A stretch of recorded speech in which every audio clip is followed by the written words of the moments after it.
us and before we kickstart it, because we know things, many people will actually be busy at the moment, right? And I think we're going to be recording the section, and for us, do many I won't be able to join. They'll actually go to the YouTube channel to view the section. I know it's going to be very insightful, so we need to probably record it for others that are probably not going to join.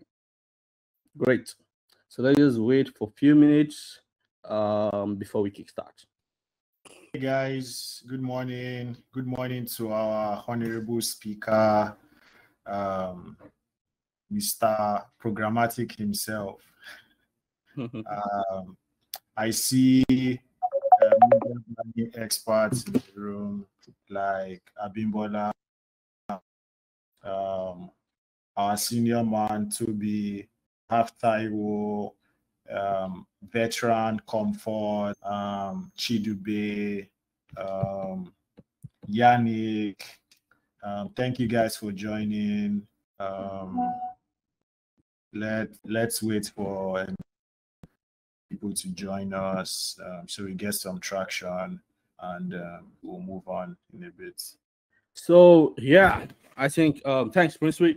I think we need to start, and maybe others will join us as we proceed with the section. Welcome, guys. Welcome everyone to this section where we're talking about going deep into programmatic, where Ademola Adekunbi is going to be taking us through this section. Ademola Adekunbi is actually an expert in programmatic, and I know he has very huge experience working across different ad tech platforms. Yeah, so let me leave him to do the introduction himself, though. But let me just talk quickly about Admarp. Admarp is a association of digital marketing professionals in Nigeria. We have members across Europe, across UK, America, and locally we have more than 1,000 registered members in Nigeria. And aside that, we have corporate members, we have training members as well. Maybe you might want to be part of either, probably you want your organization to be part of the corporate member. We can always bring you in, or probably you want to be a training partner, or maybe you want to become a professional partner or a professional member or an associate member. Yeah, we have room for you to join us, because there are a lot of benefits that you definitely gain in becoming a member. Because one of the benefits is you have access to the community of digital marketing professionals across different countries, maybe where you might reside in Canada or UK or US. We could easily link you up with digital marketing professionals locally. And aside that, you become a certified member, whereby you could easily be verified anywhere in the world as a certified digital marketing professional. And aside that, you have discounts to our trainees, and also some of our inventories that we have available. You have free access to those stuff. Yeah, we want to have you on board. We want to see you on board to become a member of Admarp, and we're very much sure that it's going to be a good one for you. Yeah, this is part of what we do most times. We organize trainees so that we can be up to date on issues in a digital world, so we can be updated. Yeah, I think we are back now. Yeah, so let's go. Okay, guys. Okay, guys, please check our polls. You might just want to look in there and take your have a look at the polls. Kumbi, over to you. All right, guys. Thank you so much. So, for starters, I wanted to give a disclaimer. So, as you may notice during the course of this presentation, you see that the case study is not necessarily, it's especially not focused on the African markets. I know that a lot of the joiners are from the African markets or from Nigeria, and working on the African market. So yeah, I want to apologize in advance for this, but we will of course feature some African markets, or do like a local contextual application for African markets if this follows. And can you hear me? We can. Okay, great. And also wanted to clarify that the brand we will be working on is a European brand, hence the focus on European markets for this case, and this will be kind of high level. if you're new to Programmatic, I will try to make some clarifications where possible, but this will be a high-level media planning process, or media justifying a case study for Zalando Europe, and it will be quite high level because the brief itself was high level. So a bit of background is that this this presentation was originally created as a response to an interview question. So, and I'm just going to share my screen real quick so that we can, have a glimpse of what the interview question looked like. Let me know as soon as you can see my screen.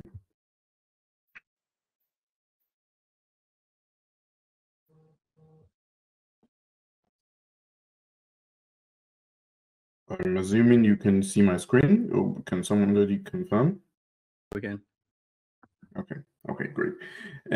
So yeah, this is this is a brief. This presentation is in response to this brief, right? So the brief is has three questions. It's a display lead role, right? Planning for 20 markets.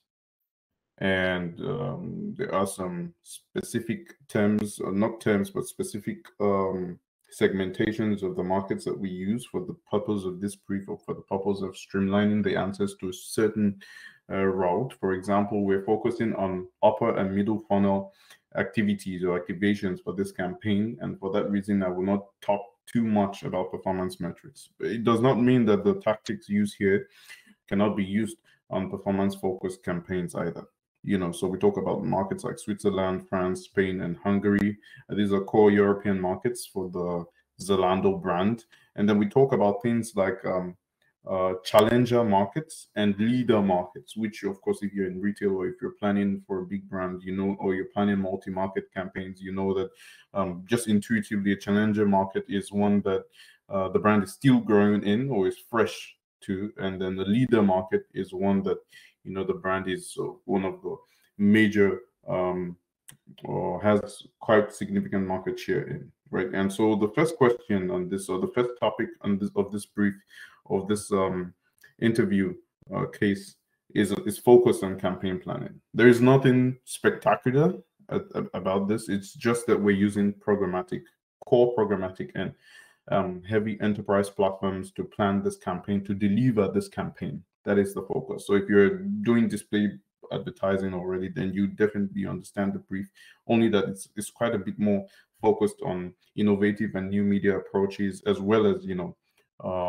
buying that is media buying that is not necessarily limited to the open market, right? So you see the nature of the brief. 1A has a question: make an allocation of your budget across different platforms, make up insights and numbers, and include the rationale if necessary. Allocate the budget across different goals and include the rationale, right? So what type and number of assets would you request from our creative team, and why? What will be your audience strategy? What optimization metrics will you track across markets? Which DSP partners, DCO is dynamic creative optimization, by the way. Partners, we'll talk a bit more about that as we go. Or brand safety solutions will you use, right? And how can we test and learn for the future? And finally, what is your account and account setup recommendation? So in the course of this presentation, while answering this first question, I will try to show my process if I were to lead the team or team to execute across different markets on this kind of brand, right? Or brand, a similar brand or different brand, it doesn't matter much, but upper and middle funnel goals. And the second question is focused on team leading and innovation. We see what would be your ideal vision, strategy, and roadmap for the display and programmatic team. How would you structure your team and allocate incoming campaign requests? So it's a bit of more operational, more ad-ops focused, and a bit of course, strategy, because as the team lead, you're expected to lead on these things as well. Innovate, and you have 20 markets, you have 4 team members, right? So 2 display and programmatic media managers, and so 4 display and programmatic media managers, right? How do you ensure that innovation is incorporated into campaigns? How do you cooperate with tech partners, marketing managers, yada, yada, yada. So it's all that add up stuff.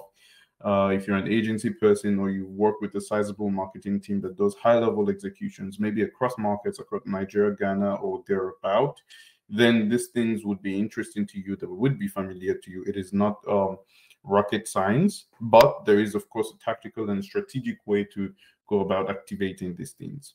And for the purpose of documentation, I felt it was, it would be especially insightful to share the process with you and see, how we could look at this case together, what possible learnings you could take to your markets if you're currently in Canada and the US, or in Europe. If you're in Europe, this is a very great case study for you to reflect on, especially how we implement what we are applying.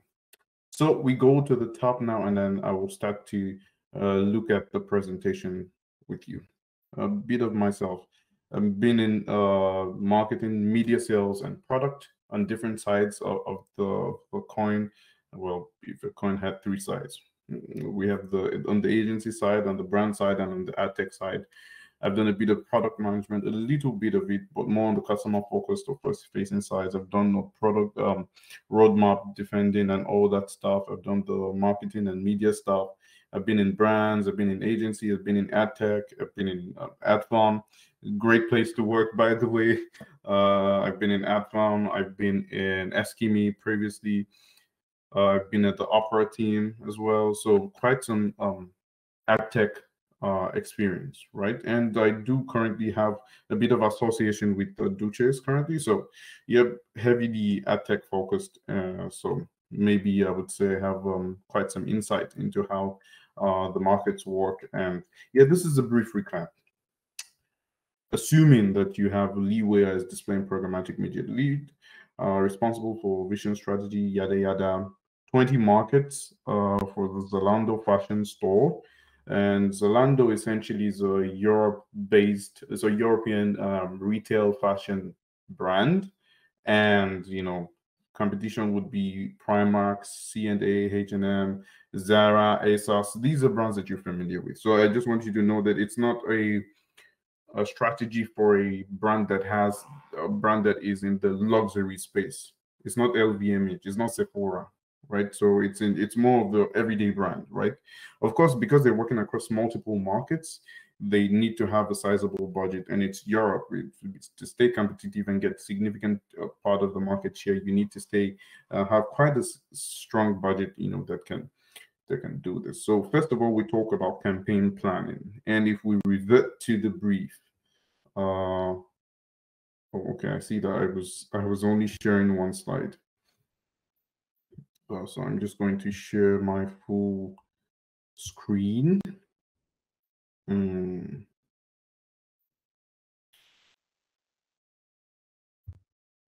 Okay. Yep. So if we revert to the first part of the brief, make an allocation of the budget, and from there we talk about the types of assets, the different rationales, and then this is where we start. So previous slide, you didn't miss much. I assure you, we were just talking about the competition that Zalando has in these markets, and currently want to start the campaign planning. So yes, like we have it's upper and mid funnel objectives alone. We're not talking about much of performance, even though we can link to it very easily from here. But yeah, upper and middle funnel. So awareness, engagement, consideration. We'll be looking at metrics like viewability and all that stuff. We want to drive awareness, engagement, and consideration, especially for the challenger markets where they are emerging, or in brand leader markets where they're quite popular in some categories, but they don't come to mind. They're not top of mind in other buying situations. And so the brand needs to, based on the context provided, they need to penetrate those markets or stay top of mind or come to mind, in the right buying situation. So those are some of the goals. And then we break that into the media approach. Of course, the media objectives, awareness, engagement, high reach, brand salience, the deal, right? But the approach is multi-channel, lots of tactics, lots of activation across lots of markets, lots of media and creative assets. And this is, you're planning a lot of creative assets for a lot of DSPs, so this could definitely drive you mad. And so it makes sense to use a dynamic creative optimization platform, or at least a dynamic creative platform, and we talk about it. Some DSPs offer this function, others don't, but the point is that, we will talk about it. So this is the approach, right? Based on my experience working on the Primark brand in the European markets. So I work with the Primark brand under Publicis, which is an agency I work with here in Germany. And we worked on the Primark account. I'm not going to share any trade secrets or anything that could constitute it as trade secrets anyways, but yeah, but just keep this to yourself. Either way. So yeah, we worked on and based on that, the what delivered results for me as the activation manager, I'm going to replicate. If I had to work in Zalando, which is essentially the same type of brand, I would replicate this across markets. Display 25, TV 25, out of home 30, audio 5%. Why is out of home? Why does out of home have 30? First of all, because practically out of home is just as important as display, especially for a brand like for a retail brand like this, right? Eyes will not always be on the phones. You can, if eyes are on the phones, the users can use ad blockers. You cannot do an ad block for a digital out of home, right? And besides the fact that the commitments with the out of home publishers have to be significant for them to prioritize, so it is realistic, and from a brand planning point of view, it is quite relevant, right, to the brand. And then we talk about audio 5%, because not only is the audio inventory quite small compared to all other available inventory, it is also fragmented. Multiple, of course, most of display inventory is fragmented and all, but audio is still maybe not as huge in demand.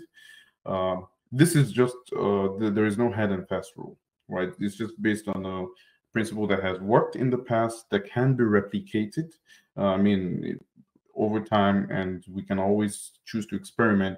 Assuming we're actually working on the brand for the next 6-12 months, then we can choose to experiment. Okay, let's make audio 10%. How does that weigh in on the real, again, upper and middle funnel objectives for this brand, or eventually performance objectives for the brand, right? And we look at the 1B question, right? It says allocate based on different goals and include a rationale. When we revert to the plan, we look at, again, we are planning for 20 markets, right? But our core focus is on Switzerland, France, Spain, and Hungary, right? And look at the details that we have on those markets. Switzerland is a big market, leader market, high spending power. Swiss currency is about the same as the euro right now, so strong spending power. And Zalando has an addressable audience of 48% of population, right? Strong competition, slow shipping problems, right? Due to warehouse in market. People don't think of them in specific categories like sports or designer clothes. So people think of Zalando, but not in this particular buying category that they want to move into. It's a leader market. There's significant brand awareness. They say they have up to 80% brand. That's incredible, right? But they also want to penetrate into mental availability for specific buying categories. The budget is 15 million euros. Big brand, big money, but I'm not going to focus on the budget right now. France is another leader market, but only 40% aided awareness. Addressable audience in France is 12%, which is understandable. Switzerland is a smaller country than France. 12% of France could quite be, maybe as much as 50% of Switzerland. I've not checked the actual numbers, so don't quote me anyway, please. But yeah, people don't think of Zalando in a certain buying situation, which is as a shoe retailer. Or rather, it's the opposite. They think of Zalando as a shoe retailer, but don't perceive as a fashion store. So Zalando is just the shoe retailer for France, and Zalando wants to be much more for France because they can do more. Spain is a challenger market. It's an upcoming market. Awareness is only 20%. Addressable audience is only 5%, but They entered only a couple of years ago, so there's still a lot of room. And see, we have a lot of budget to use on this market simply because it's quite large, a huge population, strong addressable audience size, and there's a lot of work to be done. And Hungary is another challenger market. Aided awareness of 5%, newest market, 5 million euros. Right? I do have a problem with allocating 5 million euros to the newest market, which needs the most work, but that's fine. It's just my opinion. And now let's revert to my answers, right? So how would I split across goals by markets? The main goals that we have is reach, engagement, and brand recall. There should be another goal, but maybe my PPT document is not showing everything. One second. Yeah. Because if you notice there are 3 color fields, right? So yeah, so it appears that maybe that should be consideration. Yeah, so consideration. The very gray color field here is consideration, right? The 40% one for Switzerland, it should be consideration. It's not showing in the bullet points, but yeah. So for Switzerland, we're prioritizing consideration. Why? Because the audience's problem is not awareness or engagement, because they engage with the brand in other different ways. It's a leader market for the brand. Switzerland and France, leader market, strong market, significant awareness, already huge awareness. They know the brand, but they don't consider the brand in certain buying situations. So what the brand needs to do is to prioritize in those places. And this is how the objectives cascade down to the media tactics that we use, right?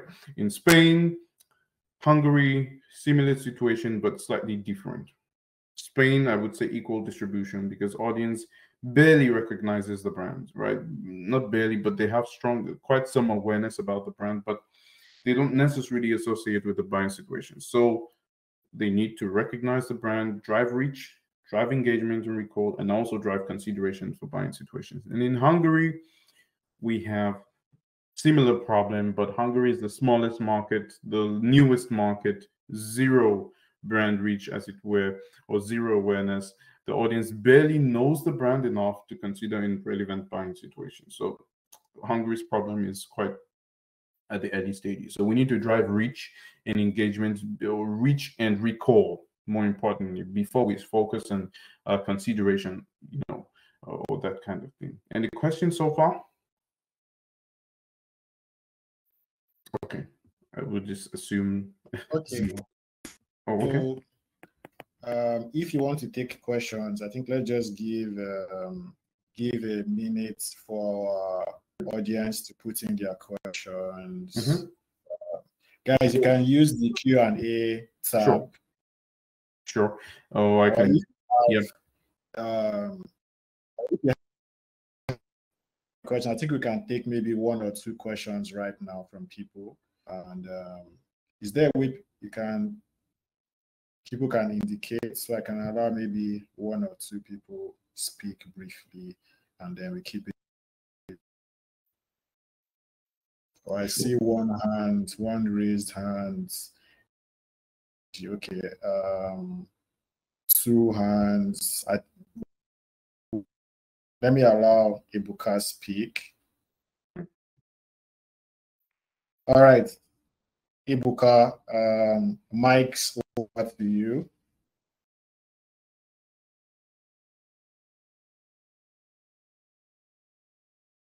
Ebuka, are you here with us? I think I've given you permission to speak, so you can speak now and ask your question.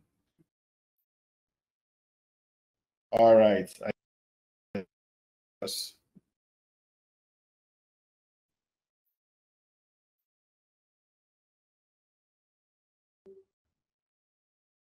Okay, I didn't see. Maybe. Yeah. Okay. He's not. Let me see. Daniel, you're up next. You could ask a question.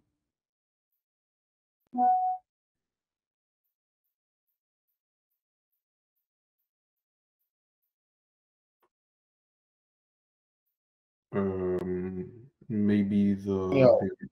So I've given you permission to speak, so you can ask your question.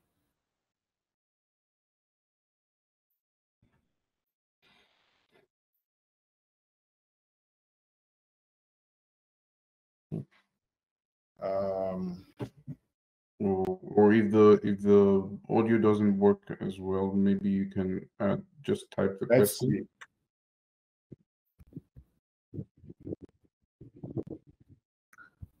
Oh, all right. Just continue, comrade. Maybe I'll just ask the question after the session, right? Okay. Thank you. Okay. Kumbi, I think you can take some of the questions in the Q&A sessions. Okay. All right. Then the moving on, the next question is, what assets would I use for the markets, right? I tried to think about project what assets would be needed. Notice or keep in mind that these markets also don't necessarily speak English alone. So maybe imagine that they speak one or two major languages. Maybe it could be English and French for France, or English and Spanish. And for this reason, but we also want the main goal to be awareness and recall, or awareness and engagement, awareness and consideration. Any video, in my opinion, less than 10 seconds is too short to be used for awareness. They just won't remember. If you're using, I mean, I could use a 6-second bumper ad on YouTube. Maybe it will drive clicks, but the goal is not necessarily just clicks. The goal is awareness. Metrics we'll keep in mind will also include viewability. So for this reason, audio length is 10 to 20 seconds recommended by me, simply because 10 to 20 second video can drive the kind of awareness and will be sufficient to drive brand recall. Now for the assets, it will be 10, 15, 20 seconds. Standard video, we would use Cinemagraph or motion picture. These are more for digital out of home. In European and other markets, there are some regions that don't allow you to use video. They require you to use Cinemagraph or motion picture, which is just, slideshow presentation. All right. So instead of video, you would have to create slideshows, 10 and 15 second options. So that's two video lengths for that one. Two messaging variants. It could be in one. Try the New Zealand blog, whatever. Two messaging variants. Two main highlights so that would be, in total 8 per market, because 2 different variants, 2 different sizes, right? Yep, in total 8 per market. And then we see the audio saying it's similar. The main crux here, the focus here would be the standard banners or the display banners, the animated HTML banners. 2 copy variants per market with 6 images or product feed uploaded to the DCO, Dynamic Creative Optimization platform, and shared as JavaScript creative tags for DSP implementation.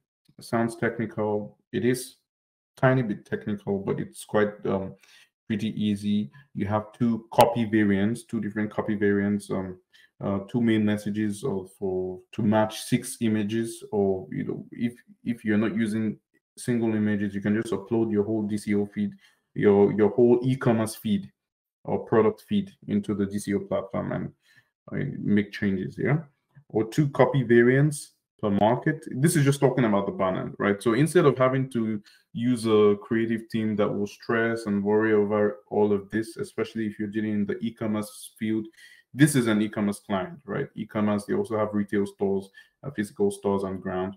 Instead of having to deal with all that stress, you have your pictures, product images, and then you have your copy variants, and then you can use dynamic creative optimization platforms. I talk about them a bit more later on. I don't dive into full detail. Like I said, this is quite very high level. But yeah, I'm very open to talk more about them after the session. For the sake of time, I want to also then go ahead and finish. The fourth question is, what data strategy will you be using? What first party, whether first party or whatever. And I'm recommending the combo. A combo doesn't necessarily mean that they all have to be equally used. I can't go into measure how much we use in the DMP. That's not what I mean. I'm saying that you should use, I'm not saying you should use the same budget across all of them. I'm saying that you should make sure that you use at least 3/4, of all of this. If you don't use it all, you should, for this kind of brand, for this kind of scope, 20 markets, you need to have some data. You can't just wing it. It doesn't work that way. You have the owned and operated data. You have that's your customer login details, your everything. Then you anonymize that kind of data, anonymize it in bulk, and then use your ID partners, leverage the DMPs, CDPs, data. I talk more a bit. I explore some examples, right? And how will I measure performance? Again, remember, upper and mid funnel objectives. For this reason, I look at video completion rate. For this reason, I track and looking at cost per completed video view, right? Cost per completed view. I look at view through rate. I'm looking at 80-85% benchmark. I'm looking at viewability rate, right? And I'm tracking for viewable impressions, which is viewability rate times your impressions, right? And we see how many impressions were actually viewable. Right, so viewability rate, I'm looking at engagement rate on your banners. I'm looking at CPM, of course, net reach, net unique reach, right? I'm looking at CTR, exposure, attention metrics, which would be, for this scope, views, it would be dwell time, it will be bounce rate, it will be attentive CPM, attentive impression. So these are the things that we're paying attention to. And measuring attention, of course, would require maybe a bit of extra work here. If you're in the UK, these Lumen Research offers some extra tools that can add on to your DSP for measuring attention. IAS has some solutions as well, and that's Integral Ad Science, and the standard, right? Then we come to one of the most important parts, and the part that you really should pay attention. All of this display is quite large panel. There's a lot you can do. It's also the one that is the least restricted in terms of what you can do, what kind of executions you can have, right? And that's for this reason. This is why display gets a good chunk of the budget, right? But of course, we see YouTube, we see TV, we see out of home. Now let's zoom in on display a bit. We look at branded data prospecting. What does this mean, right? It would be data partnerships that you buy in real time. If you're working with partners like Digiseg, Lotame, IOTA, and different segments, right? You would typically activate these audiences, add them to your campaigns. You would have to create new line items focused on, not necessarily create new line items, but in your line items, you would add them, right? You add these audiences, and maybe they would add maybe 50 cents to your CPM, 50 cents in addition to your CPM. For example, you want to reach highly focused audiences aged certain age, or highly focused audiences within a certain buying range, right? Maybe Zalando is running some sales, and they're targeting audiences that earn between 2,000 to 6,000 euros monthly. That's a wide range, 2,000 to 4,500 euros monthly. And they're targeting this as the lower middle class or upper middle class, whatever. You want to reach those audiences. You don't have that data. You don't know which of your audiences earns that much. So you come to platforms like Digiseg, IOTA, for example, and you don't talk to them directly, which is the beauty of programmatic, right? Where you create a line item with your normal targeting, then you add these segments on top of your normal targeting, right?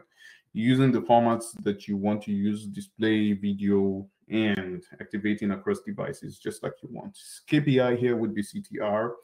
0.2% is good for programmatic, right? For programmatic display, 0.2% is quite fair, right? Based on, you've tried, you actually 0.1% may be fair depending on the category, but averagely 0.2%. It's not social media, so let's not expect too much from it, right? It's more mass media. It's more it's broader. You're reaching a lot more audiences than you would in social. So, yep. Then we have the lookalike audiences. You know what these are. You use them in your Facebook segments, but we're talking about them from a programmatic point of view. So we're building audience segments based on the previously reached segments that have, driven significant engagement or performance or whatever the brand goal is, right? And we can build this based on if the brand is sharing first-party data, pushing first-party data into the DSP, We can use the CDP, which would leverage the first-party data, or we can use the DMP, or we can use both, right? And use the segments. You push them into Adform, for example, or I used for this study, I used the trade disk, because trade disk is also there if you're planning for European markets. But Adform is also a great one, and Adform is especially good because they're media agnostic, just like the TTD, but also have quite some very strong DCO options that lessen the work for your creative teams, and you would not lose much. You would not lose anything actually with Adform. You can do all of this with Adform, except YouTube, of course. Everybody knows that's a walled garden. But yeah, we have in-game audiences that we can activate. There would be Anzu, there would be Gatsby. The GSPs are there. I don't like DV360, so I'm not recommending it. It is quite popular, but it does not have great user experience or give great delivery. It is popular, of course, by mass adoption because it's Google, but it's not the best DSP. And also when you consider that they are not media agnostic, they are not transparent, you have several reasons not to use DSP. Of course, we don't have much of a choice, because if you're an agency and your partner comes and says they want to use DV360, you don't have much of a choice. But yeah, I'm just letting you know there are more, there are better partners out there. So contextual targeting, hyperlocal, which is essentially just using mobile retargeting of your digital out-of-home segments, right? So the build in practice, how it would work is you'd create a small geographic radius around your digital out-of-home locations. So if, for example, they're in Ikeja City Mall, or there's a big OH banner there, and you served ads to it programmatically, then you will create, maybe, to be fair, a 0.5 meter radius around it, and users in that area, you would retarget those users in that pocket, because they're within visible range from the banner, from the OH banner, and then you retarget them. That's simply what hyperlocal is, or you reach them, or maybe increase your bid strategy on them. Yeah, it's all quite explanatory. It's a bit detailed, but I assure you it's nothing to worry about. And then one part of the display planning that I'm especially interested or in love with is the engaging and innovative media. Here you have options to try a lot of platforms, and most of these platforms can be reached some way or the other through Adform. That's just by the way.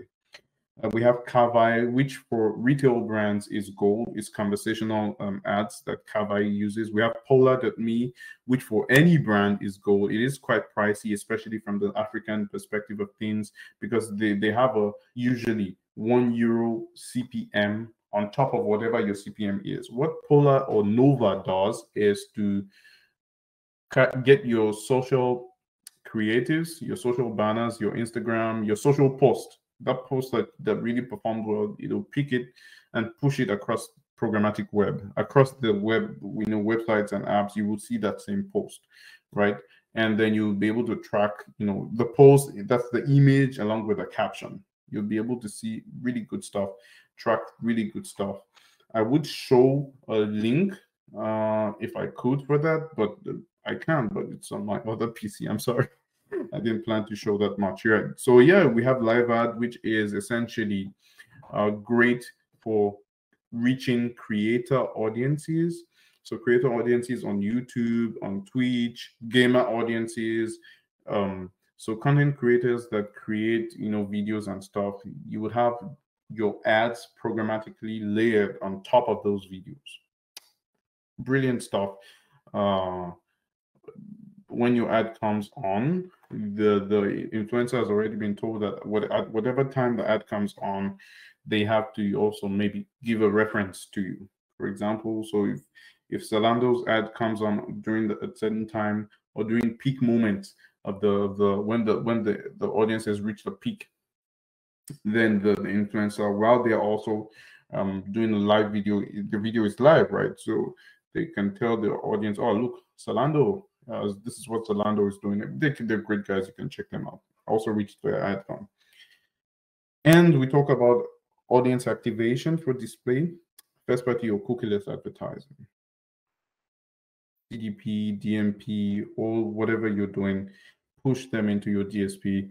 Have cookieless activations, score extra points with your bosses for doing cookieless activations. Push innovation. It's not a strong point of most of us in the Nigerian markets, because we're very price sensitive. We're focused on delivering good results. We don't have that leeway or budget for innovation, and that even when we do, right, we may not necessarily be open to it. And that's why in the future, in following slides, I talk a bit more about my my framework for experimenting and all that stuff. It's something you can adopt, and that is all on display. Then we look at YouTube. You know the deal. You can do this for awareness and engagement or consideration. YouTube is great. You can also do brand lift studies. You can do all of this with some other DSPs too, but YouTube is still has strong, audience size, strong, quite good delivery, for these kinds of things. So you can definitely still use YouTube. We did this for Primark. It was great. And for TV, we have different types of TV inventory, depending on where you're looking at. We have this connected TV, which is simply TV apps or internet connected apps on TV, and then you're able to reach inventory there. Netflix is a great option, and for some of those things, you have to use some other DSPs like Xandr.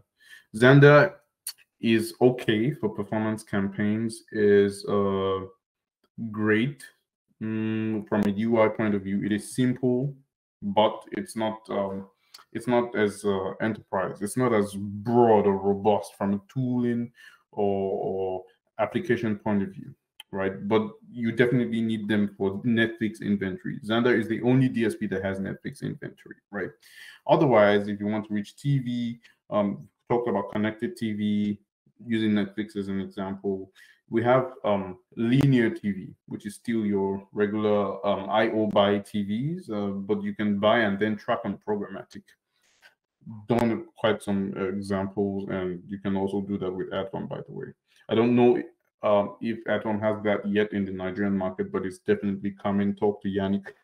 And then we have addressable TV, which is essentially having programmatic signals on linear TV.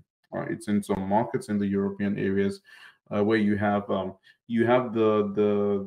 addressable, the normal linear TV, like AIT, for example. Now imagine running ads on AIT, right? It's not connected TV. It's your regular linear TV, but there's also room for you to run like a banner ad while the programs are live. That's addressable TV. It's in some markets, not necessarily in the African markets, but yeah. We talk about, I will do after a while a bit of application with the local context in mind. Programmatic OH, again, not a big deal in most African markets, but it's definitely in South Africa, it's in Nigeria, and it's expanding. Talk to Admarp, and then we have programmatic audio, right? You can also do Spotify for this one. Amazon has programmatic audio as well. So you may have to look at the Amazon DSP. I did not explore Amazon much, even though it's a no-brainer for this, simply because I'm working with only awareness and consideration objectives. If I was working with performance, then I will bring in Amazon DSP. We have Amazon Audiences, a robust platform for a retail platform like this. Amazon, Criteo, great for driving performance for retail platforms. In addition, I wouldn't place them as my sole or singular DSP. I would rather pick one robust DSP and then pick other DSPs in addition, right? And that is on the media planning part. On the DSP or Ad7 point of view, this is what I use. DV360, because of YouTube, I don't have a choice. I would rather run DV360, run my YouTube through DV360 than on Google Display Network, because some settings, you have more options, more settings on DV360, right, than you have on Display Network, right? And one retargeting case study, I've not actually tried this on GDN, right, but on DV360, you can do YouTube retargeting.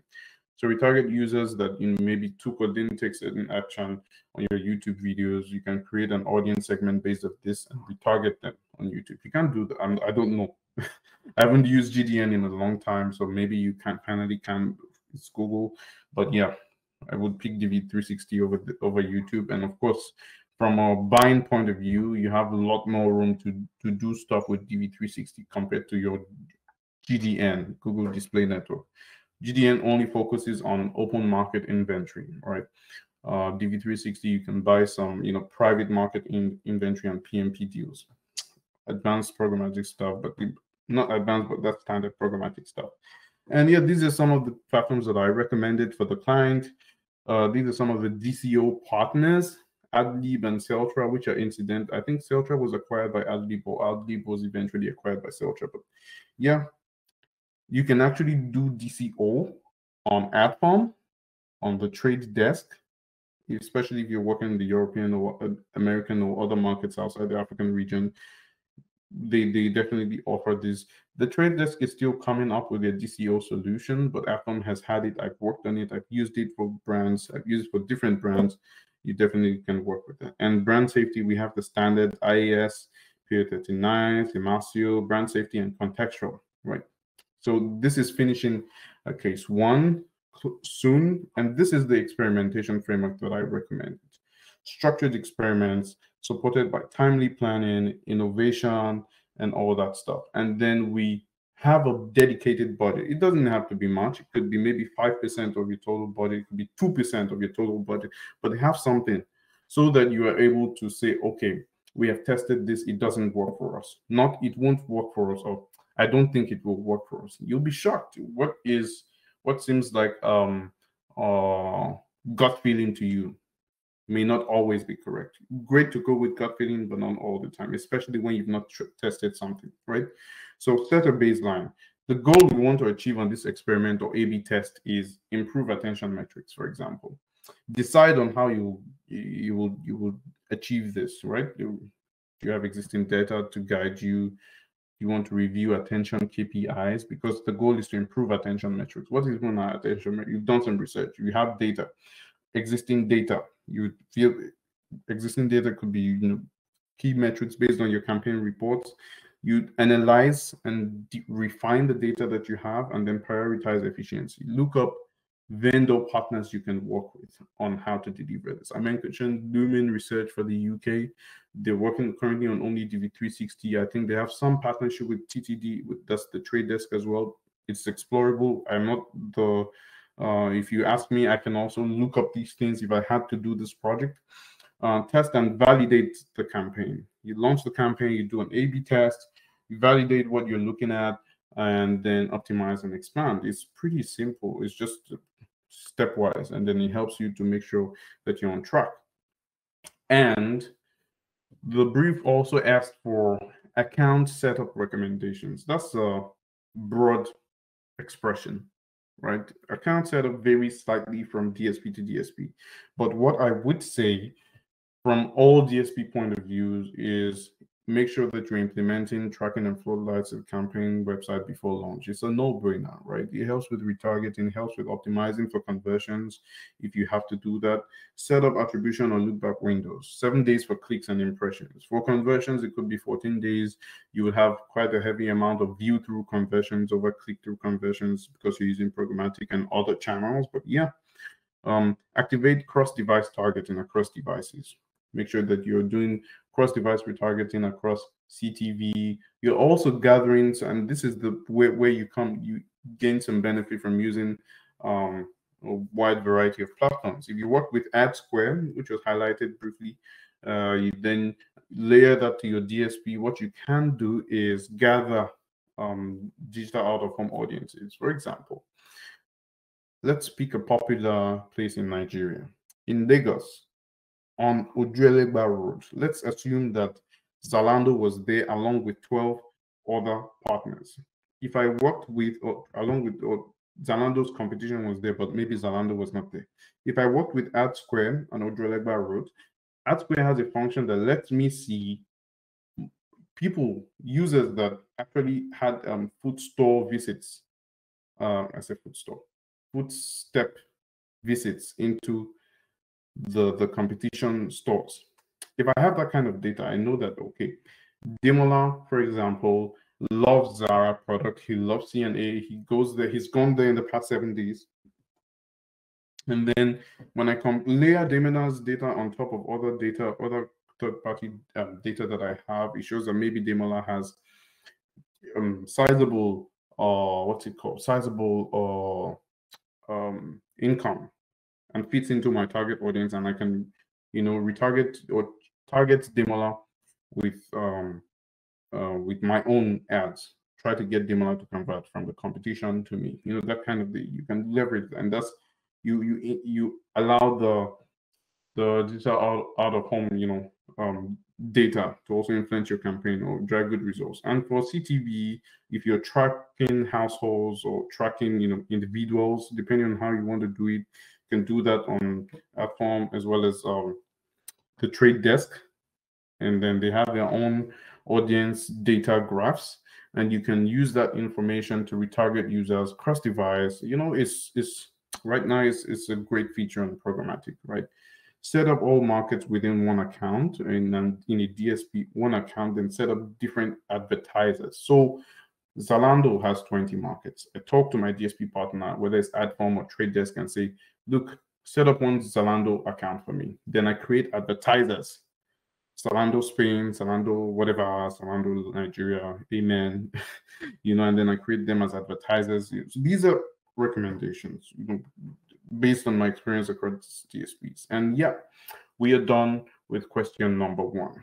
It took quite some time, but we will now try to breeze through things a bit, especially when it comes to the team vision and strategy, right? The vision, we over me, right? 4 pillars of the strategy. We look at insights, tools, operations, and enablement. As the display lead, I would rather we have insights or ensure single source of truth. It could be a marketing mix model platform or platform that aggregates all my data. I'm not very biased to the way most marketers choose to prioritize performance data and all that stuff. I prefer to look at it from a broad eye point of view. There is no guarantee that your social media platforms are, if for example you're running across social, search, and you're doing organic and your attribution tool, which is attribution modeling. It's a type of attributing data. Your attribution modeling tool says it's essentially social media that's driving your most conversions. That may not be relatively true. It may be because social media is taking credit for the conversions when in reality you have driven across multiple platforms. And the moment you stop one of your platforms, maybe the impact on social media will be quite great. And then you drop from 10 conversions daily to 4 conversions daily. There's that. You never know, right? Which is great to have a single source of truth. Recommended option is this Salesforce tool. They call it Salesforce Marketing Dashboard or something. It's Datorama, right? So you can have that. For insights, manage data clean rooms, DMP, CDP, you have the insights, right? There's data gathered from there. Then the tools, which we've talked about already, alignment, integration, you do all of this from the get-go. If you start new, you do this from the very beginning, right? Implementation based on operations and campaign requirements per market.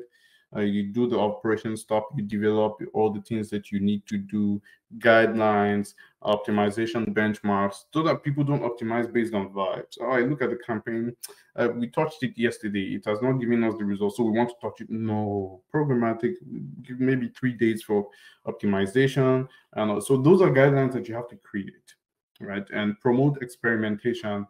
And then talk about enablement. Oh, these guys were trying a new platform. Therefore, let's train you on it. Onboarding and ongoing knowledge distribution. These are essentially team lead responsibilities. And then you look at the roadmap, right? First 30 days, you want to work on building or optimize, especially from the Zalando point of view. This was a new team that didn't exist before. That's why we talk about building platform and tools. And if it was a team that you were just hired to lead an existing team, right? Existing people, you may not necessarily do so much from a people and processes part. Yes, you want to improve and process and procedure. So you do it from process part and look at the tools, but it's quite different from when you're launching the team. Now you be the champion, the lion and conqueror. So yes, you look at all these things, and this was my focus. First 30 days, this is what I do. The next month, this is what I do. It won't be enough time, I'll be honest with you. It's not realistic. But yeah, is to have something done. If you're not able to finish it all within 90 days, then you try 4 months and try to finish it up. The point is to have a plan, a timeline, and then you can scale over experimentation of the periods, right? And this was another interesting question. How would you structure your team? Let's go to the question real quick. It says, question B, how would you structure your team to allocate incoming requests from 20 markets to 4 direct reports, 4 programmatic managers? What I would do is to create markets. Now I have leeway to, assume, because, we only have the context that we gave and it's an interview, bro. I have to arrange things so that it benefits me, right? I assume that we have 10 leader markets and 10 challenger markets. You can assume differently, but just make sure the math makes sense.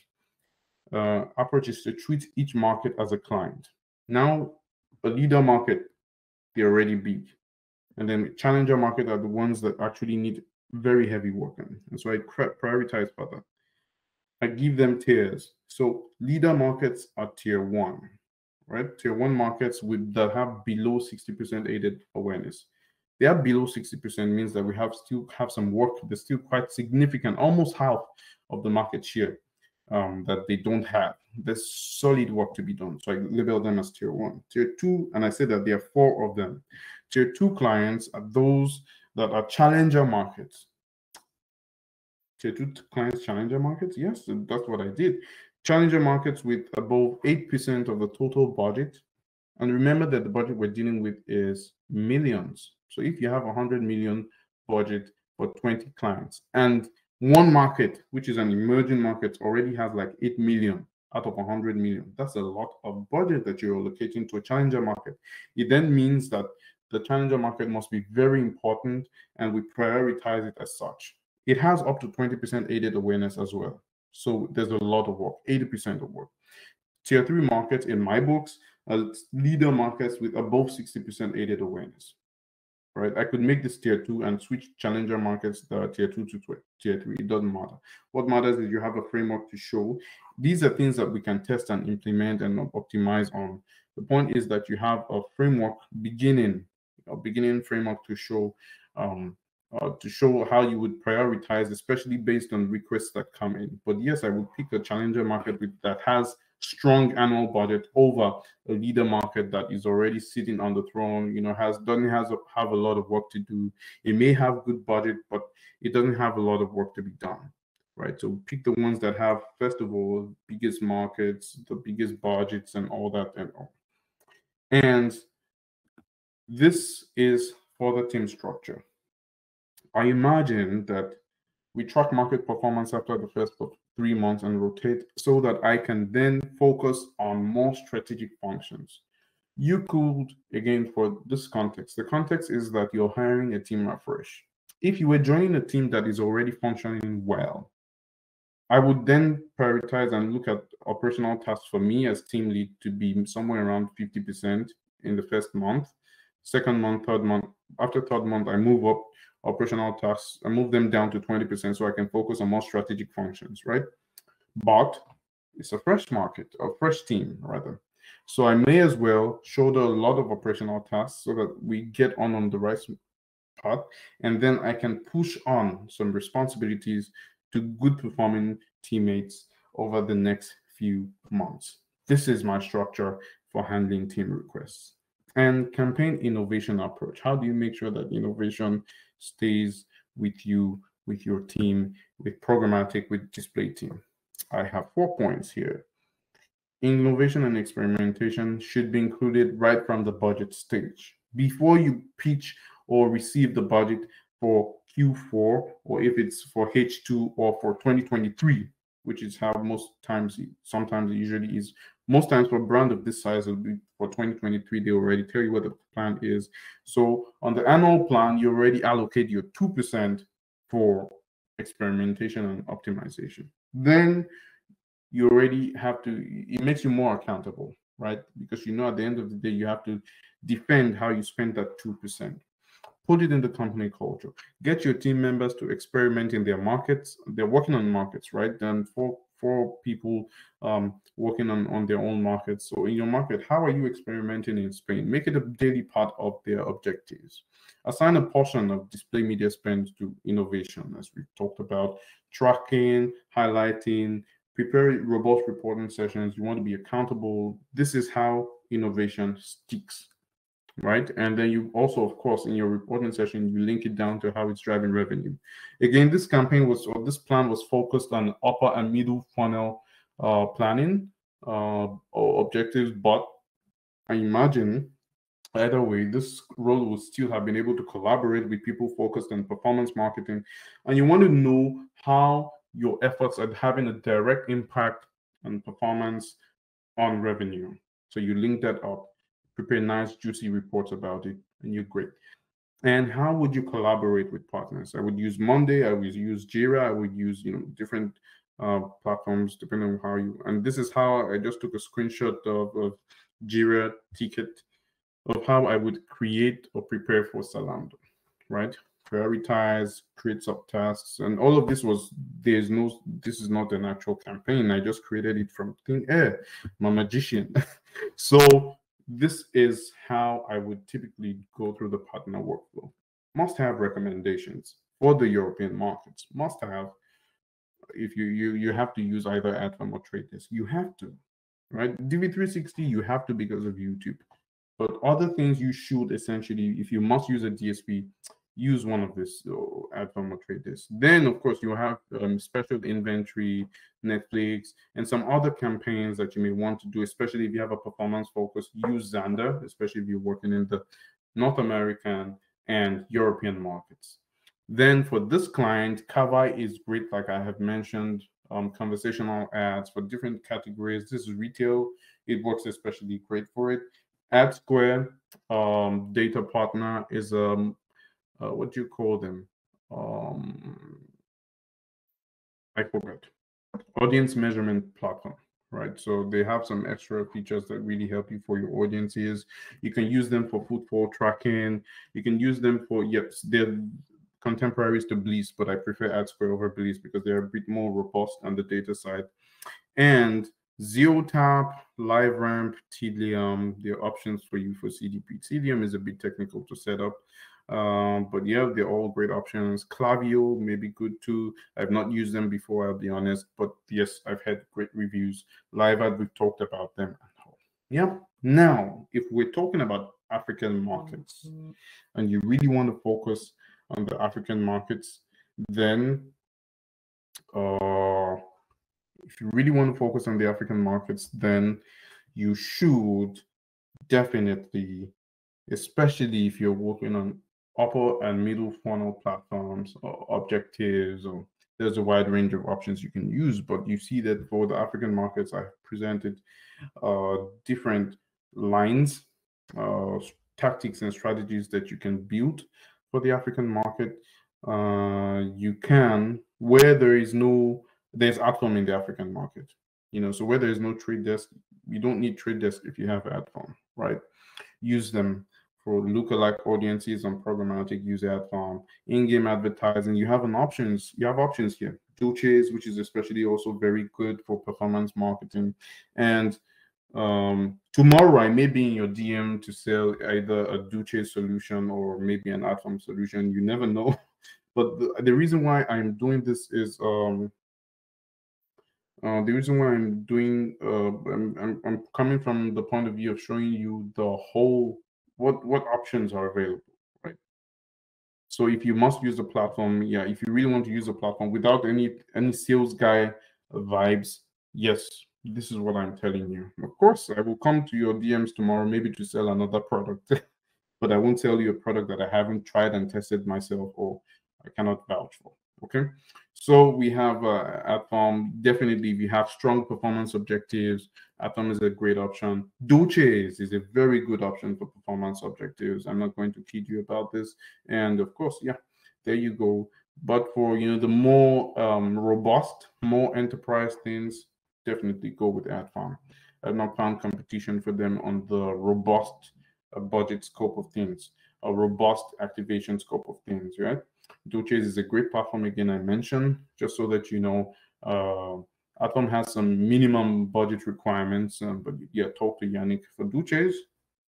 You can definitely talk to Chibike in the group, or yeah, you can talk to me about Duces, or about any one of them for that matter. So yes, for African markets, it is, as you know, we're not able to run programmatic TV in Africa except on some inventory, and this is where Duces comes in as well. Duces has some solutions for TV in Africa, mobile TV inventory, significant impressions monthly. You can choose Duces for that as well. But digital out of home, usually it's by IO bookings in the region, as you know, but in some advanced markets like South Africa, if you're working in an advanced market like South Africa, you can definitely use Admarp. And local market like Nigeria, I know JC Decor has a big build out of home billboard, and they're integrated with Admarp. You can use them for that. Spotify, I don't know if it's reachable from within Africa, but of course, if you want me to book Spotify for you, I'm happy. And that's by the way. But yeah, you can definitely do all these things. So I do quite a bit of a breakdown for local market relevance. And then and this is the review. We don't have, because Tedium is an enterprise software heavy budget license. If your brand is not spending the millions of dollars or euros annually, and Tedium it may not be an option for you, right? Because you'll be hard pressed to justify the budget, right? And I'm saying this again as objectively as possible. I've had good things about Terragon. I don't want to be biased. I've not used them as a CDP, right? They may be worth a try, but I wouldn't know. You can definitely try Klaviyo. I believe they have some solutions, some low priced or good budget solutions for your reference. And then of course you have Duces. Eskim is a familiar name. I didn't mention them for a long time during the call, but you definitely know Eskim is a familiar name, especially if you're in the African market, right? But if you ask me objectively with a gun to my head and I want to pick a robust that has everything, right? If you pick one DSP, it doesn't mean they'll be able to do everything you absolutely need. I would say pick 2 or 3 DSPs, right? For example, YouTube, you can't do without it. You have to use DV360, right? So if you must pick 3 DSPs, or if you must pick 4 DSPs, so you just pick all these 4, right? But if you must pick only 3, pick DV360, Atom, and yeah. Duces for performance objectives. If you have heavy performance objectives, please pick Duces. If it's general purpose, great awareness objectives alone, you don't need a performance M. You can pick a scheme, but yeah. And this is just being objective, right? Thank you for your time and for coming to my TED Talk. So you can ask me questions now. Thanks a lot. A very, very interesting session, right? Host privilege. I would like to ask my own question first, or add my questions first. So how would you rate budget split between several DSPs, right? One, how would you possibly avoid maybe audience overlap, right, between using several? That's a good one. So what you can do is focus. I'll be honest with you. Let me just come clean, right? You cannot, it's digital. You can't avoid audience overlap when you use multiple DSPs, right? What you can make sure is to try to control the audience overlap, because essentially they'll be buying from the same inventory, but you may be using them for different things. That's my recommendation. So if, for example, you have an average size campaign, let's say you have a campaign of 5K budget and you're wondering, you have 2 DSPs in mind, I would say pick them more because of the extra value that you get from the DSP and the extra support. If you have only a 5K monthly budget, 5K USD monthly budget, right? Pick them, for that reason, because some DSPs have minimum budgets you can work with on a monthly basis. But if you have a sizable budget and you're trying to do innovative stuff, yes, I would say split it based on what you can possibly get from each platform. You can't avoid audience overlap. In fact, you want audience overlap so that if this DSP's traffic does not convert the audience, if the extra features, maybe you're doing conversational ads, for example, and they don't convert on one DSP, then you do retargeting on another DSP, you can get that, you can get the, unfortunately, there's no way to reduce audience overlap. Even social media audiences have overlap.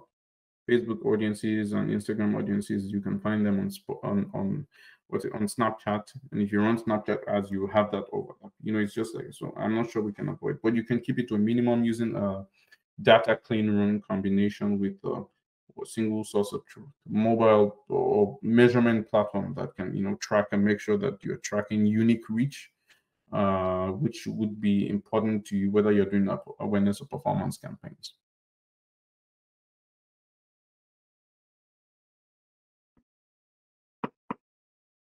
Thanks a lot, Kumbi. Thanks a lot. Very insightful. Let's go over to the audience at this point. I mean, you've spilled lots of very interesting, insightful stuff, and based on your experience, right? I'm sure that people in the audience will have a lot to ask, right? Yeah, so if you're in the audience and you want to ask any questions, please put up your hand so I can give you permission to speak. So in the meantime, let's see some of the questions in the Q&A session that's answered. I think you have covered some of this. Okay, I think I have one more question I wanted to ask you earlier, right? You were talking about the challenges in attribution where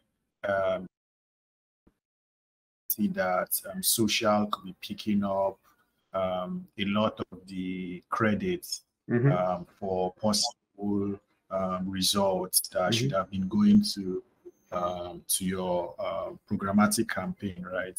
How do you mitigate and reduce this issue? Yeah, I would say to measure overall impact, not impact of individual platforms. That's what I would say. And of course, it sounds like a silly thing. What do you mean? I'm burning ad budget, but you never know which platform is truly working for you, right?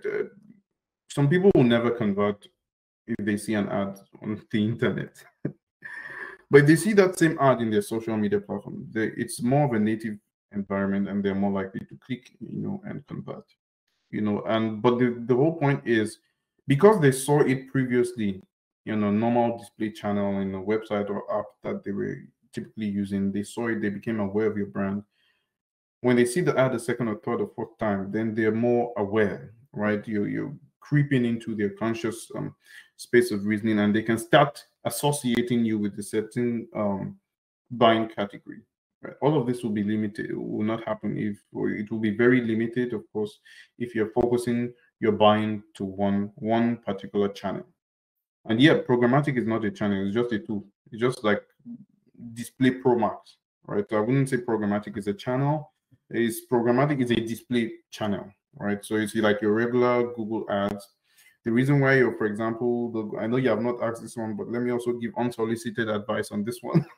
The reason why your Google ads would be driving maybe cheaper is because you're buying on the open inventory. You're buying open inventory. You're not prioritizing for special inventory or anything, right? Google will still reach the limited amount of premium inventory because Google must add their own markup. But because Google also wants to make sure that they take your budget when you run with Google ads, they will beat down the inventory price or the margin on top of the margin that they get on top of the publisher's inventory to make sure that they can fit it into your CPM, right? It's not transparent, it's not the best. And yeah, you will things like brand safety, especially if you work with a brand that really is prioritizing or worried about brand safety, You can get them with Google, but you have a lot more robust options. Contextual targeting, for example. You can't get that with GDN. You have to do the full scope of programmatic. And so, yeah, programmatic has a lot more reach, a lot more impact than your regular channels, which is why I say use it in addition to. This is how I see it. So if I had to be a marketing lead planning, I would say programmatic is an addition. Social, it's an addition. None of them is the core channel, because you never know where I mean, every channel, every platform wants to tell you they are the core source of your conversions. Google will tell you, if you're using Google Analytics, sometimes they will mostly prioritize the display conversions to Google, and that's not really how it is. So sorry, I don't have a yes or no answer to this one. I would say let's just focus on the impact of marketing campaigns. I know you want to optimize. I know you want to do the attribution modeling, which you look at bottom to top, look at most effective channels, individual steps to conversion. You want to do all the growth marketing and all that. So I know you want to do that, right? But also look at the big picture.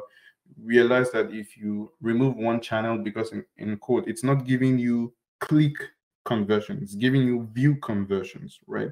That is, it's saying, okay, people have seen my ad from me, from my DSP in the past 14 days, right? They didn't click on it. They went and clicked and converted on another platform. I will still take some credit for it, because they saw my ad during the conversion process or conversion funnel, but they didn't click on it, right? But you didn't lose either, because they got some extra awareness. That is because they saw this ad, then they also had the option, or they had the extra awareness, the extra information probably to go and convert like you want. So yeah, it's tricky, I know, but see, there's an extra channel. They're not fighting. So when I'm planning, I would plan different benchmarks. For social, I will give social a benchmark of 1.5 or 1.8% CTR. For programmatic, I'll drop it to 0.2, because broad reach, mass reach, even on places where you don't know, you know. Yeah, that's how I'll say it.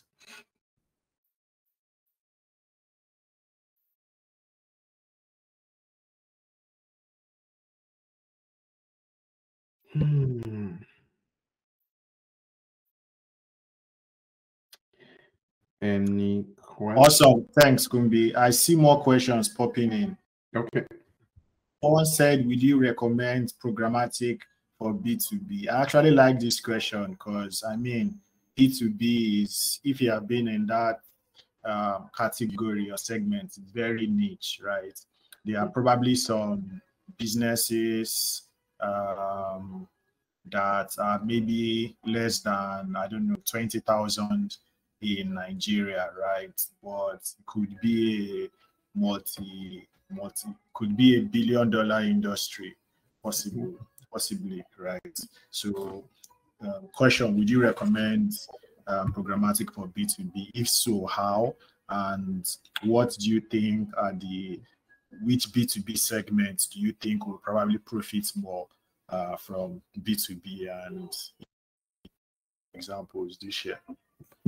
Yeah, so what you have asked is a proper marketing strategy question. If you want me to do consulting, invite me. But that's by the way, right? I would recommend programmatic for any campaign. I would recommend normal display for. It's just display, right? Programmatic is not an extra channel. It's just display, right? That's what I would say. For B2B, it depends on how wide or how broad or how detailed you want to go. If you need to do detailed campaigns, target detailed audiences, specific, do some very deep dive segmenting, layer data, those are things that your regular display cannot do. Those are things you can usually mostly do on programmatic. And of course, you talk about the LinkedIn part of your B2B, professional platforms like LinkedIn, and which is mostly where your audience would be. Would they be receptive to ads? Maybe, maybe not in that environment. But yeah, you definitely need to use LinkedIn as a core part of your B2B strategy, in addition to your other things that you do in your B2B marketing strategy, right? But don't see programmatic as that separate guy that should be blindsided to one side. Programmatic is just display Pro Max, right? Where your regular GDN cannot reach. programmatic will reach there. Yeah, so programmatic for B2B, yes, definitely.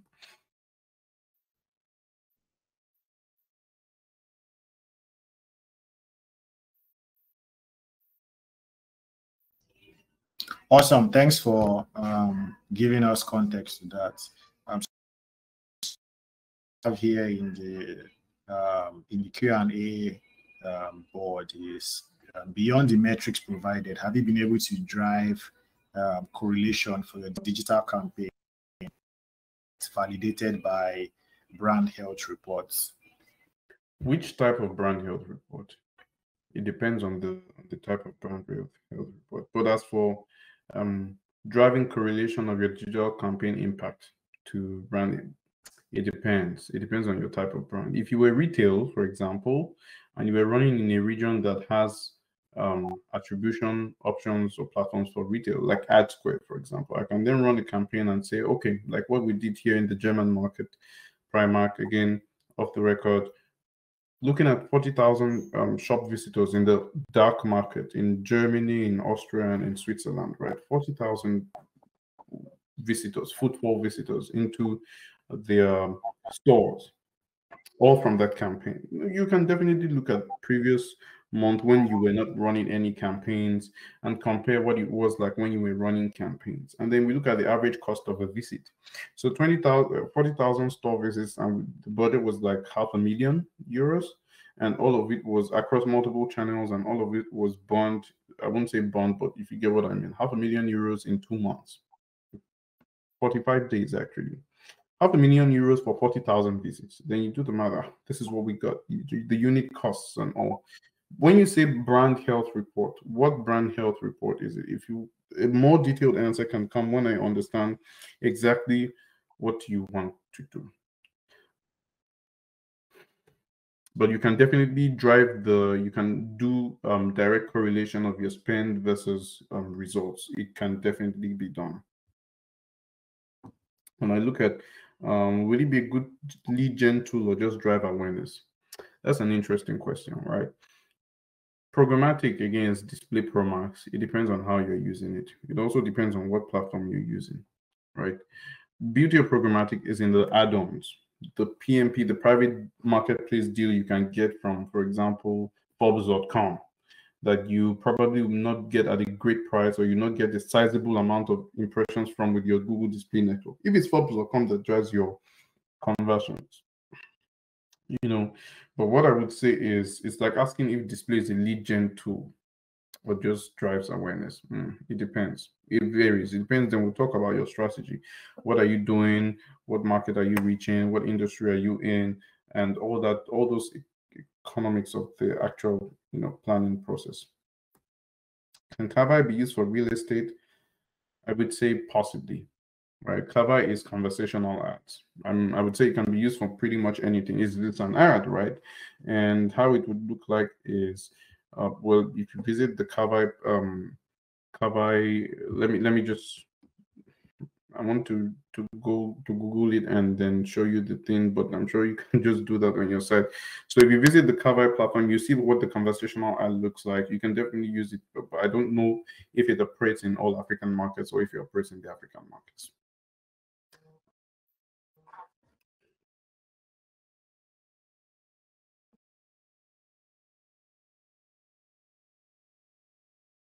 All right, thanks. It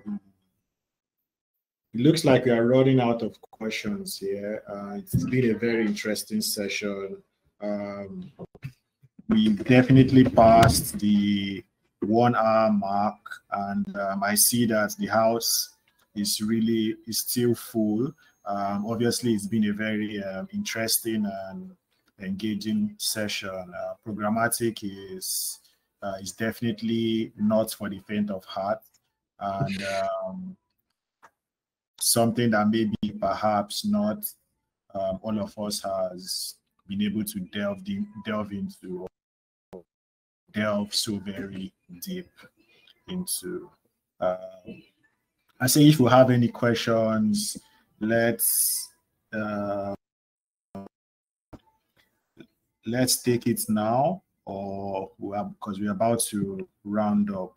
Someone say my hand is up. How can you use that for attribution?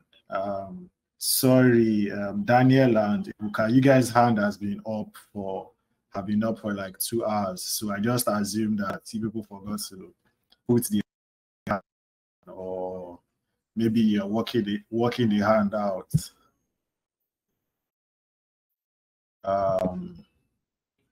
Okay, let me open the mic to Daniel and then to Ibuka, and then we'll wrap it up. Daniel, the mic is passed over the mic, so let's hear from you. Anyone hear me? Yes, we can hear you now. All right, thank you. I've actually been trying to work my way around this Zoho thing. As soon as I got a handle, and the whole drive just died down. So my question actually, I mean, before I ask it, thank you so much, Ademola. I mean, it's quite a lot of insight, and I'm definitely taking a lot away. So my question borders around the DCO and brand safety platforms partners that you're using. I mean, when you got to the media plan part of your presentation, I saw that you have quite a number of those tools.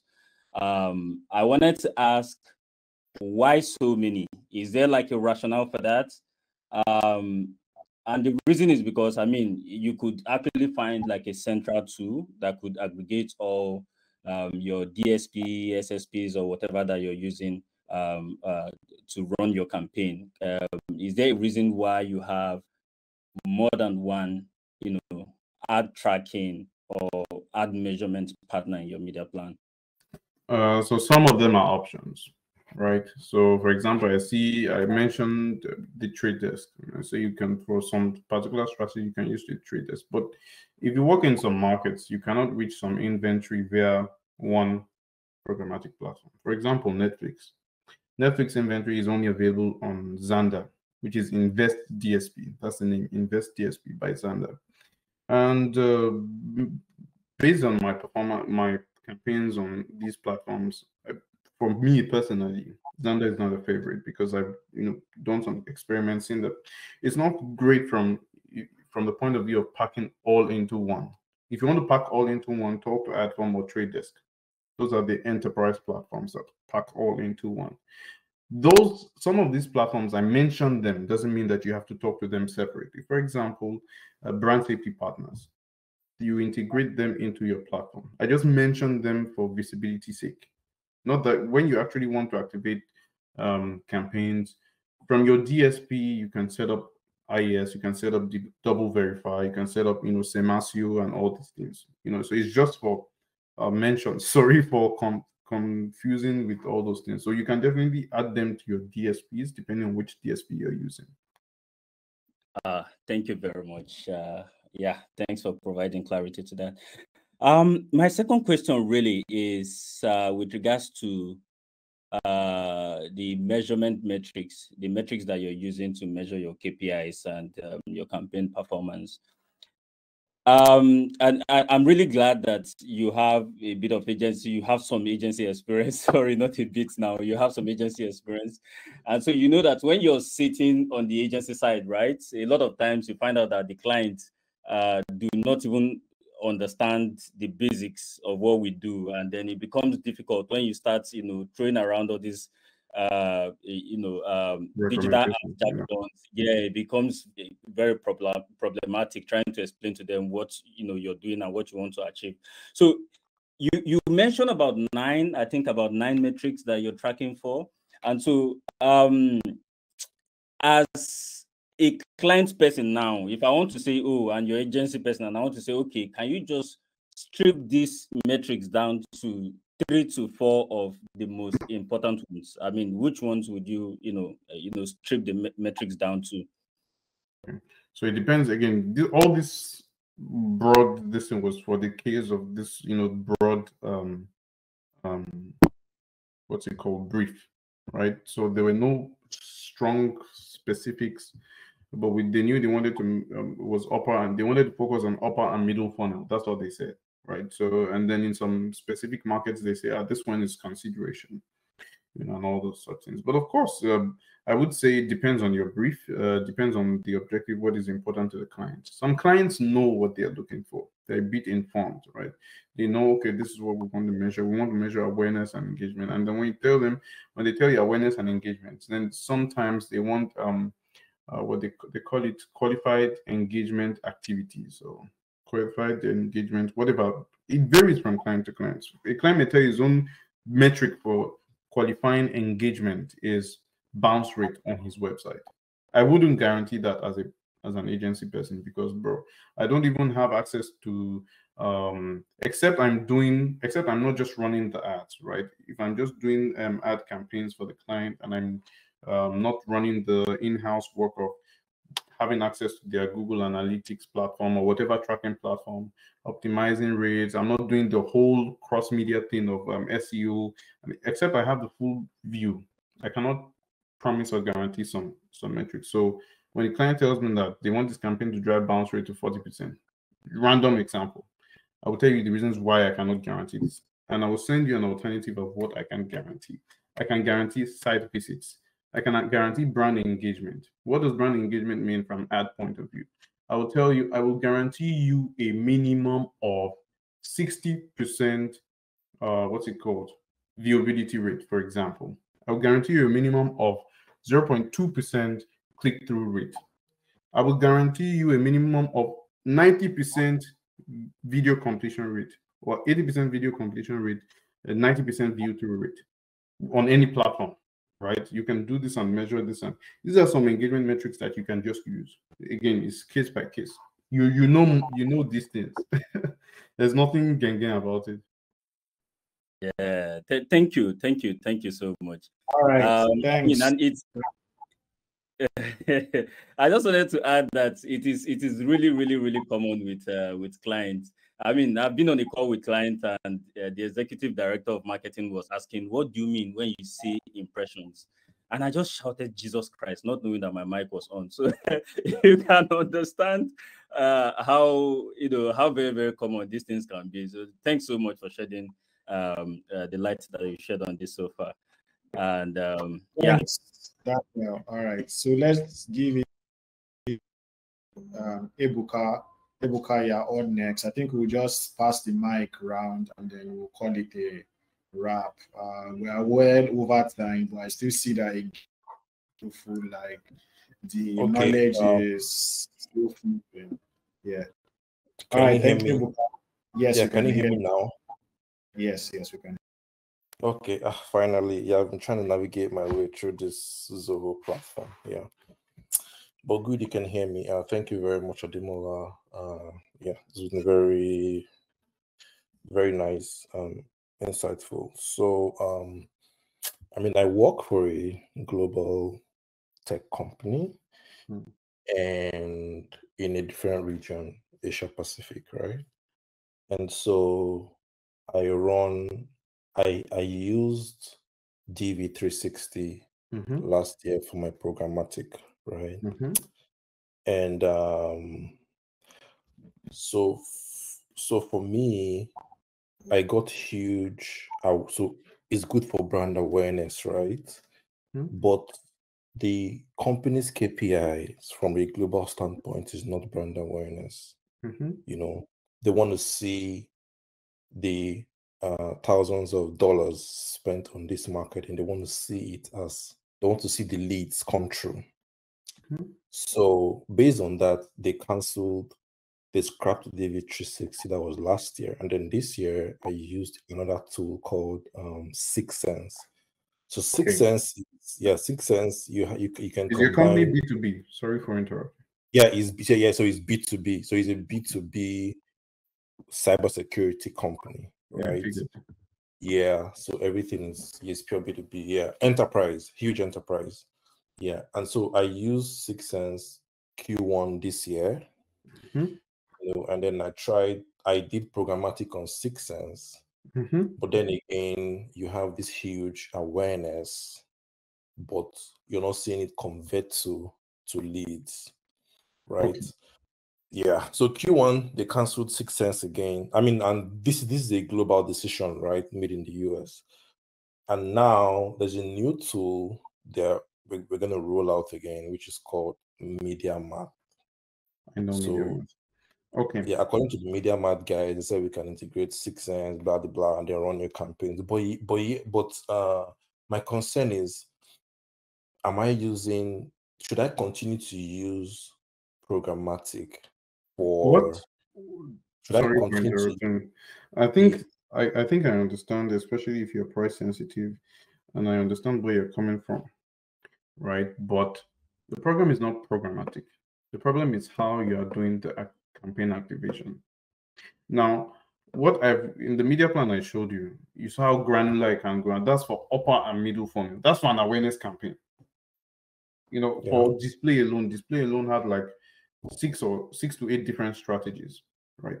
If it was performance, I would have like maybe 4 to 5 different strategies as well, or 6 to 7 different strategies. So it depends on how you're using it doesn't matter. The platform itself may not. You've talked about MediaMart, you talked about 6 cents. Those are robust enterprise platforms that definitely have the capacity to drive the performance that you're looking for.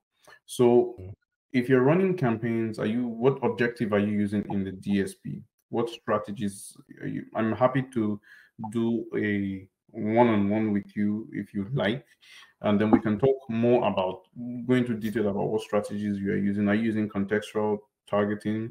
What contextual, vendors are you using? Are you focusing on general, broad contextual, or what, how long have you been running? What is your CPA? How are you optimizing for it? These are, it's not something we can just say, okay, programmatic is the problem or not. I also think that maybe the management needs a bit of convincing from this point of view. When people start on a programmatic platform and in the first month they say it doesn't give results, so they're not going to use it, then I ask them, how long did it take for you to start getting results on Google Ads? Did you get results the first time that you started using for this exact same thing? And it's 50-50. 50%. Yeah, mind you. So we have various always on campaigns that run across the year. So I have my LinkedIn campaigns running. I have my Google search campaigns running. I mean, I have various campaigns running, right?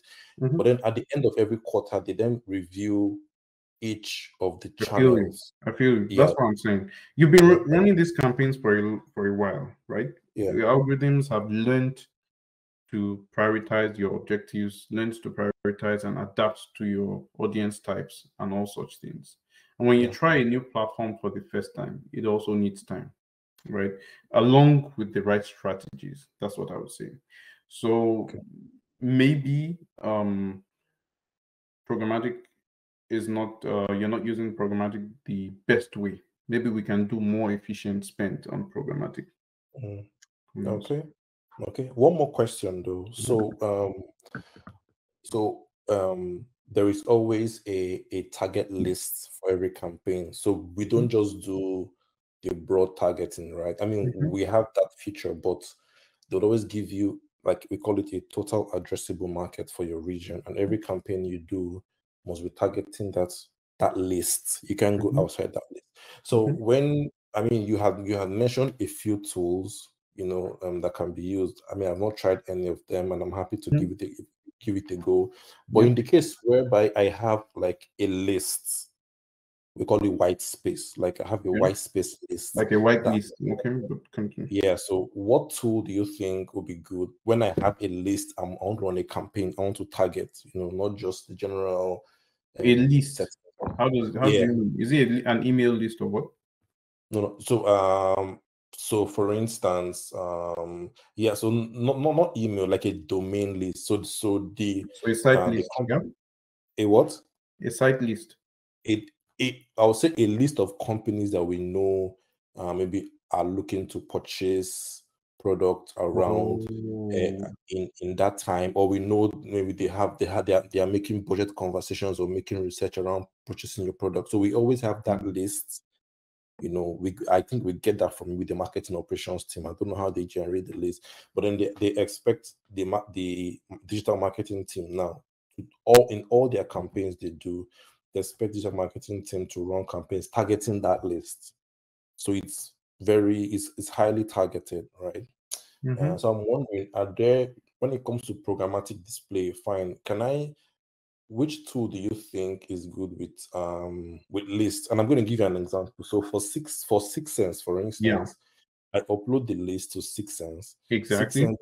6sense directly. 6sense then tells me which of the lists. 6sense then tells me the buyer's journey for each of that company, and then I export. And so based on the buyer's journey, I run programmatic campaigns on 6sense. And I also export that segment to LinkedIn and also run campaigns off that same segment. Like my LinkedIn and my 6sense are connected, right? But now, apart from 6sense and LinkedIn, with all these tools you have mentioned and this list example I gave you now, are there any tools you think I can run campaign off just uploading the list, and then targeting that list?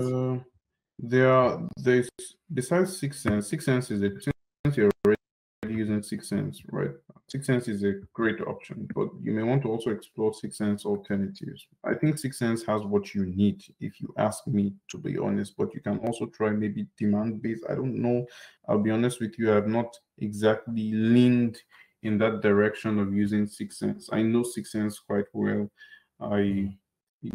So I've not explored a lot of their alternatives, right? And it may not be about the alternatives. It may just be that what is the typical sales cycle of your product? When I say the sales cycle, how long does it usually take? Your goal is to drive sales or to get leads? Which is it? To get leads, which then goes. So I mean, like it's called marketing qualified leads now, which then go to sales to convert, right? That process. So that's what I wanted to confirm. 3 to 6 months. Yeah. Right. So you're looking for users that will say, okay, I want to opt in to.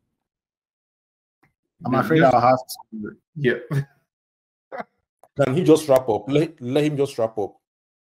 Yeah. Okay. So for that kind of, you're looking at lead generation, right? And you have a rigid list of users of where you must go, as it were, of consumers that you want to connect with. What you can do with programmatic in that sense is to also look at third-party branded data partnerships. For example, you are looking for users you have that list. But I think you may also want to explore running a test on users that are not on that list. It may not be a great idea for now, because we say, okay, you're restricted to this, but try looking at lookalike segments for such lists. Try building a lookalike segment for such lists in your programmatic setup and target them, and we'll see. But I think this requires extra stuff. So you know what, just send me a connection request on LinkedIn and we can talk some more. Okay, no worries. Yeah.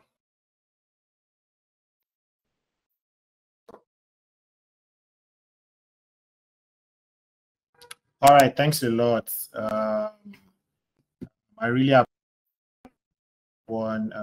taking the extra time.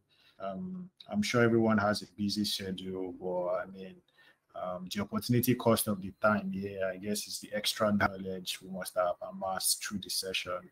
I think Toby is just going to, I think you might have a question, and then we are closing it from here up until the next session. Toby, are you still with us?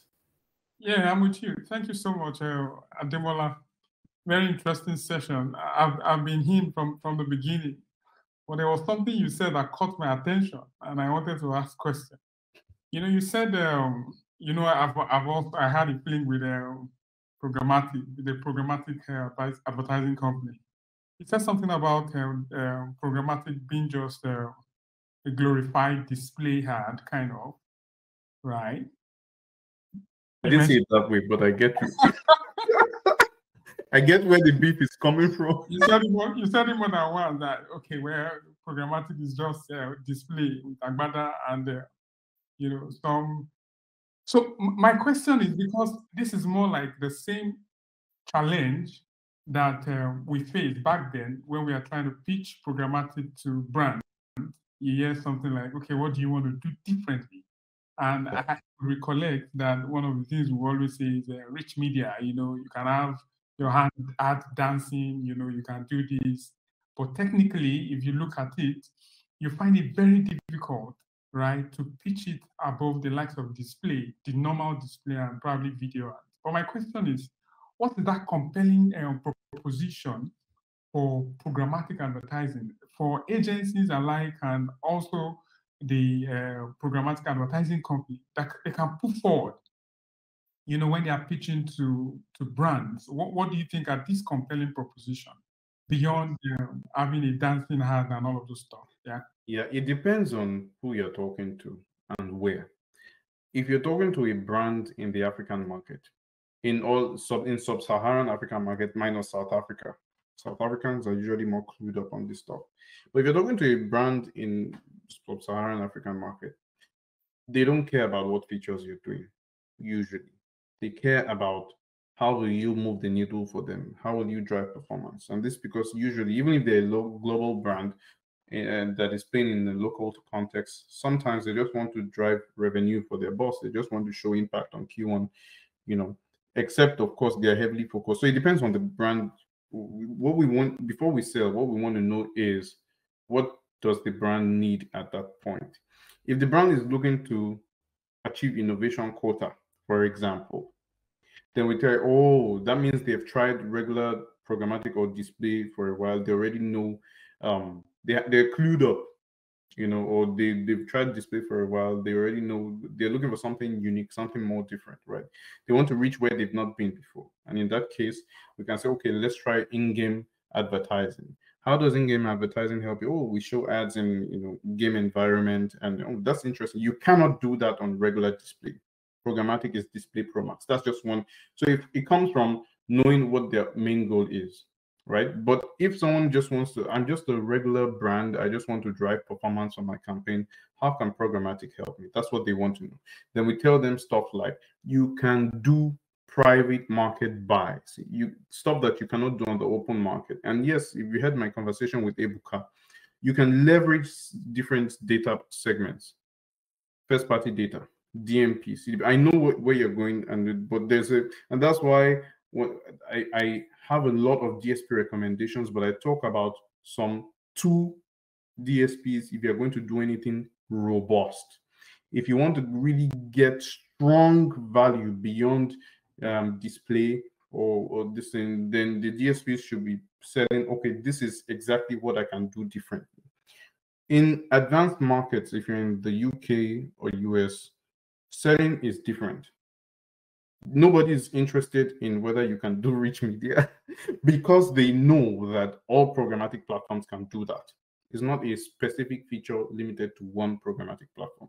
You get, so they're a clued up market, they've tested stuff, so they're looking for what can you do from innovation versus performance. Or we can bring in first party activations, we can connect all your data clean rooms and help you drive, really move the needle, drive it down to the last mile, and then track footfalls on that. You cannot get that extra feature with display, right?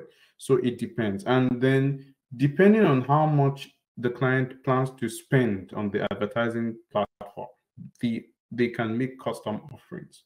Oh, we usually don't do this, but if you plan to spend 50K with us every month, 50K USD, euros every month, $500,000 in 6 months, then we offer you a dynamic creative optimization feature, which means that your creative team can go and take a break. Just send us the pictures, prepare the captions, we add it, we start it, we're good to go. So it depends on who you're selling to, where you're selling, what market it is. Yeah. Thank you.